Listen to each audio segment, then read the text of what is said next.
Então vamos lá. Agora a gente vai entrar de fato na parte da masturbação compulsiva, que é quando se deve realmente se preocupar, que os pais devem se preocupar, os responsáveis devem se preocupar, porque já não é mais uma questão fisiológica, e sim uma questão patológica. E quais são esses sinais que a criança ou o adolescente dá quando a masturbação se torna compulsiva? Quando há uma estimulação excessiva das genitálias, ao ponto de machucar mesmo, ter abrasões, sangramentos, eles se refugiam tanto nesse prazer que eles sentem que eles acabam estimulando a genitália de forma mais excessiva, provocando esses tipos de lesão. Quando principalmente a criança desvia a sua atenção e energia das suas atividades diárias, das brincadeiras, dos relacionamentos com os amiguinhos, para se masturbar. Tipo, na hora do recreio, ele não sai mais pro recreio, ele vai para um canto e se toca. Ou em casa, ele não brinca, não assiste mais televisão, ele fica recluso no quarto, não quer mais ir para casa do colega, não quer fazer atividades que são rotineiras e típicas de criança, para estar isolado, se tocando. Quando esse conhecimento do desenvolvimento sexual infantil ultrapassa o conhecimento do corpo e o descobrimento das genitálias. Como é esse ultrapassar? São os excessos. Todo excesso faz mal. E qual é esse excesso? Como o Michael citou mesmo, o uso de objetos nos órgãos genitais já é um excesso. A erotização é um excesso, posição é um excesso, ele passa a mimetizar posições que ele possa ter visto em pornografia ou em algum outro lugar, e esse conhecimento passa do seu corpo e passa para outros conhecimentos, corpo de outras pessoas, ou a forma como outras pessoas falam com relação ao sexo e ao toque que ela pode ter escutado e ela pega para ela também. Então, quando ultrapassa esse conhecimento que é normal, a gente também já começa a ter um pouco mais de cuidado. E quando apresenta comportamentos que não correspondem à sua idade, foi o que eu falei acima, né, também se correlaciona, quando eles saem dessa coisa fisiológica, desenvolvimento da criança. Como o Michael falou logo no começo, as crianças começam a se descobrir ao ponto que eles vão vendo as partes do corpo. As crianças, os bebês, quando eles descobrem as mãos, o que elas mais fazem é mexer a mão e colocar a mão na frente do rosto, porque ela acha incrível que ela tem uma mão. Quando eles nascem, eles não têm essa percepção do corpo de uma forma geral. Eu tenho uma cabeça, eu tenho duas mãos, duas pernas. Então, com o passar do tempo, eles vão descobrindo as partes do corpo e vão se relacionando com elas, sabendo as funções delas, sabendo que está ali, que eles são um só. Então, quando eles descobrem essas partes, as partes das genitálias, que eles têm um entendimento, esse funcionamento do corpo como um todo se torna normal. Quando eles descobrem, mas eles não conseguem entender, ou são, qual a palavra, meu Deus, que eu queria usar agora? Ou eles são confrontados porque eles querem saber, são intimidados pelos pais ou por outras pessoas, isso acaba confundindo a mente deles e eles não passam por esse processo de desenvolvimento. Então é sempre bom que os pais sejam ensinados a ensinarem os seus filhos, como o Michael falou, sobre cada parte do seu corpo, como funciona, para que funciona, com o passar do tempo, para que eles vão realmente funcionar, de que modo eles vão funcionar, isso é muito importante. Principalmente hoje em dia, que a parte do sexo, da erotização, está muito fácil de ser aprendida na internet. Ana, então, trazer uma consideração que Leiliane ela trouxe, né? Porque ela também, ela começou, na verdade, né, como jovem, dando palestras a respeito de sexualidade para jovens solteiras, mulheres, e aí depois ela começou a ir para o ramo de casais. E aí o que foi que aconteceu? Ela via muito a situação de mulheres estavam no casamento há muito tempo, mas nunca tinha tido orgasmo, sabe? Então, não houve uma explicação dos pais a respeito das partes íntimas delas. A parte íntima era sempre tratada como algo que era feio, que era sujo, que não podia se tocar e tal. Sim. Né? Até por conta mesmo de uma religiosidade. Então você vê como é bom, né, falar sobre sexualidade de uma forma leve, porque quando a gente tem essa leveza em relação a essa parte do corpo, que foi Deus quem criou, não foi o diabo que criou, né? Foi Deus que criou o nosso corpo, do jeito que ele é para funcionar, e com os pontos e com tudo aquilo que realmente dá prazer para a gente de uma forma saudável, né? Debaixo de uma aliança, debaixo de um casamento. Então, você vê que isso, quando é bem trabalhado na infância, pelos pais, isso respinga nas outras fases, né? Da vida desse indivíduo. Sim. Então, essa mulher ela não estava conseguindo ter orgasmo porque os pais sempre trabalhavam as partes íntimas como uma questão, um tabu, né? E aí Sim. ela meio que foi quebrando isso e ela conseguiu superar isso em atendimento com a Liliane. Sim, e deixar claro que esse tipo de conhecimento que a gente, tipo assim, quer que os pais façam para os filhos não é fazendo uma apologia ao toque, uma apologia à masturbação, não é isso. Não é que a criança tenha que fazer, não é que a criança tenha que se masturbar ou tenha que se tocar. O fato é que possa vir a acontecer porque é natural o desenvolvimento sexual, porque ela não sabe que aquilo ali é masturbação, ela não sabe o que é, na verdade. Então, é nesse momento que os pais têm que saber direcionar exatamente a criança. Então, fique bem claro que não é apologia a nada, é só para que as pessoas entendam que, para o desenvolvimento sexual infantil, isso é uma etapa necessária para se passar, sem recriminação. Isso. E outro sinal importante na questão da masturbação compulsiva é quando se torna a principal fonte de prazer da criança. Tipo, tudo gira em torno do toque e da masturbação, dessa sensação boa que a criança sente ao se tocar. Como eu falei mais em cima,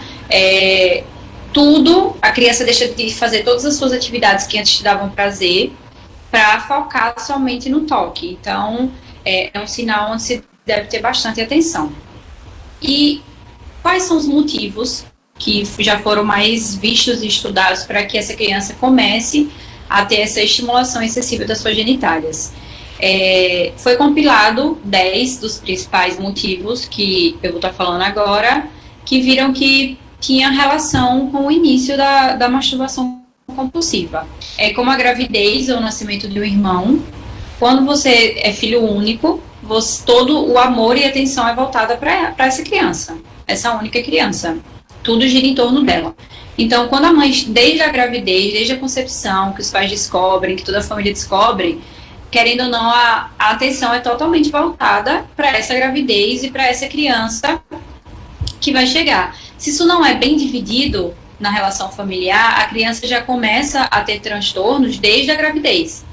Então, quando os pais engravidam, é sempre bom ter aquele apoio, deixar claro para a criança que ela não vai perder o amor, que o amor é igual, que o amor só vai crescer, vai ser maior, que ele vai ter outro serzinho para cuidar, para seu irmão mais velho. Então, tentar administrar essa situação para que a criança não se sinta rejeitada ou com falta de amor, por conta desse novo ser que está vindo. Um dos motivos também é a carência da presença do pai ou da mãe. Pode ser por N motivos, mas geralmente o mais comum é por causa do trabalho. Geralmente, na atualidade, ambos pais saem de casa para trabalhar, tanto o pai quanto a mãe, e a criança geralmente fica com avós ou babás. Então, eles começam a sentir essa falta do pai e começam a se tocar para compensar essa falta que eles sentem. Mas também não é generalizado, são fatos e fatos. Existem pais que conseguem administrar a situação e crianças que entendem mais, que têm um maior entendimento e não sofrem tanto com a separação. A solidão também é um principal motivo, que pode vir tanto da gravidez, como da carência, como de bullying na escola, vários contextos que levam a uma solidão maior da criança, que ele pode começar a se tocar, ver que o toque dá prazer e o que o toque basta para ele. Insegurança e ansiedade, violência física e ou psicológica. Essa violência física pode ser uma violência familiar, de agressão, tanto física como verbal. Pode ser bullying na escola por déficit de atenção, é muito zoado no colégio, então ele não consegue expressar essa angústia que ele sente, então ele começa a se tocar para poder compensar todo esse caos que ela vive. Dificuldade de aprendizagem também é um motivo. Todos esses motivos, na verdade, são escapes. A criança tenta escapar de tudo que ela está vivendo, sentindo prazer no toque. Então, basicamente, esses motivos são uma fuga mesmo da criança. A erotização da criança, separação dos pais, conflitos familiares e o abuso sexual também faz com que a criança comece a se tocar. Quando, geralmente, os pais começam a perceber a questão da compulsão, quando a criança fica mais retraída mesmo, quando deixa de fazer as suas atividades. Então, querendo ou não, os pais sempre acabam pegando a criança no ato, porque é difícil não conseguir ver, sendo que a criança passa muito, muito, muito tempo se tocando. Vai chegar um momento em que os pais vão realmente ver a criança. E é na hora que não tem que ter confronto e sim acolhimento. E a masturbação compulsiva, ela não é um sintoma, só aquilo. Não é só a masturbação. Ela está por trás de alguma situação que está levando a criança a se masturbar. Então, você só vai conseguir resolver a causa da masturbação quando você consegue descobrir a causa e tratar a causa principal, que é como Michael falou, sobre a raiz dos problemas. O correto é você descobrir a raiz para poder cortar ela como um todo. Quando você descobre que seu filho está se masturbando, o que é que você não deve fazer? Você não deve se desesperar, pelo menos na frente da criança. Você tem que ter uma atitude calma, como um pai, uma pessoa que tem mais sabedoria, tem que se comportar.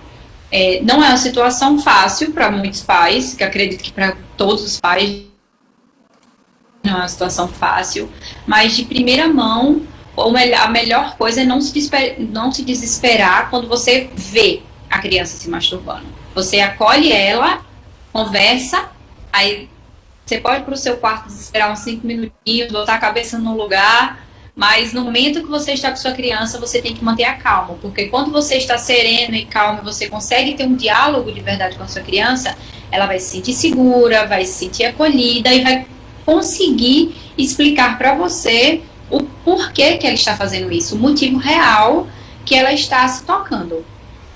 Não brigue com seu filho, não bata, não ameace, não castigue a criança, não lhe diga que está fazendo algo feio, não proíba de se tocar, não peça para o seu filho prometer que não irá fazer novamente, porque ele pode querer sim, de fato, não fazer para cumprir a promessa, mas talvez ele não consiga, até porque é uma criança. E adulto, muitas vezes, promete coisas e não consegue cumprir por ser compulsivo, por ser um vício, vamos dizer assim. Imagina uma criança que não tem sua maturidade totalmente formada. Então, para elas, é difícil. Então, ela vai se sentir culpada, porque ela não conseguiu cumprir a promessa que fez para os pais e vai se sentir mais culpada porque ela se tocou. Então, vai virar uma bola de neve de culpa. E vai ser muito pior, porque talvez a compulsão progrida mais, ou talvez pode escalar para outras compulsões também presentes. Não barganhe com seu filho, porque isso não é o modo correto. Barganhar nunca é a melhor solução. Você tem que procurar uma ajuda profissional, de um psicólogo, porque a criança vai precisar de ajuda e os pais geralmente não têm esse aporte que o psicólogo tem. Ele precisa de um aporte realmente mais de estudo, de uma pessoa que seja mais capacitada para poder ajudar tanto a criança como os pais nessa situação. Porque, na verdade, o que precisa é de uma ajuda conjunta, de uma ajuda familiar. Não é só a criança que vai precisar de conversas, de conselhos, de sugestões, de entender o que está acontecendo. Os pais também precisam entender, os pais também precisam dessa ajuda psicológica para também entender o que está acontecendo com a sua criança e a melhor forma de ajudá-la. Dedicar mais tempo com a criança, oferecer mais carinho e afeto e ter essa conversa e esse apego mais com o filho. Maicon falou algo que você comentou, eu acredito, eu não sei se você comentou, é porque eu já li e já estou meio que juntando, mas da questão de realmente não confrontar, não bater de frente com a criança, porque quando você bate de frente com ela se retrai ao ponto de não se abrir para explanar o que acontece, porque a mente da criança, como eu falei, não está desenvolvida, para ela é muita confusão, ela não sabe realmente, ela sabe que ela sente algo bom, mas aí ela escuta que aquilo que ela está fazendo é muito ruim, então talvez ela chegue a pensar que ela é uma pessoa ruim, porque ela está fazendo uma coisa ruim que ela não consegue controlar. Parar. Então, se pra gente já é confuso isso, você imagina com uma criança que realmente não está totalmente desenvolvida. Então, como eu falei na outra aula também, que eu frisei bastante, o importante é o acolhimento. São os pais, os cuidadores, os responsáveis, acolherem a criança e procurar realmente uma ajuda psicológica, porque aqui de fato já é uma patologia. A gente não pode tentar cuidar só a gente, porque muitas vezes não vai dar conta, não vai ser o suficiente para resolver o problema. Então, de fato, tem que ter uma ajuda psicológica. E psicológica e às vezes médica, porque às vezes pode ocorrer de ter alguma disfunção e você precisar realmente chegar a procurar os dois profissionais, mas primeiramente, de antemão, psicólogo sim, a criança precisa conversar com alguém que seja capacitado também para entender o que está acontecendo.